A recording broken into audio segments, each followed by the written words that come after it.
একটা মিনি ব্লগে তো সবকিছু দেখানো সম্ভব নয়, তাই তোমাদেরকে বলেছিলাম আমি কোথায় ঘুরতে যাচ্ছি, তোমাদেরকে সেটা নেক্সট পার্টে দেখাবো। এতক্ষণে তো তোমরা বুঝেই গেছো আমি কোথায় এসেছি। তোমরা আমার পরিবার, তোমাদের কাছে কোনো কিছু বলতে বা সত্যি কথা বলতে আমার লজ্জা লাগে না।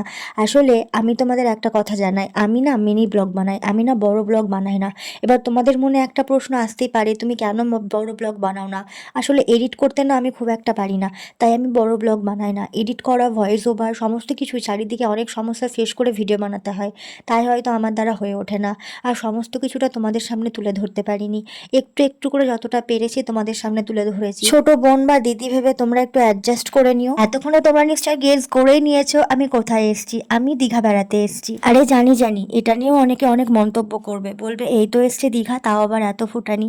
আসলে কি বলতো, আমরা না মধ্যবিত্ত, আমাদের কাছে এটাই অনেক বড় পাওয়া। সব কিছুই সম্ভব হয়েছে তোমাদের ভালোবাসার জন্য, তাই তোমাদেরকে অনেক অনেক ভালোবাসা, অনেক অনেক ধন্যবাদ।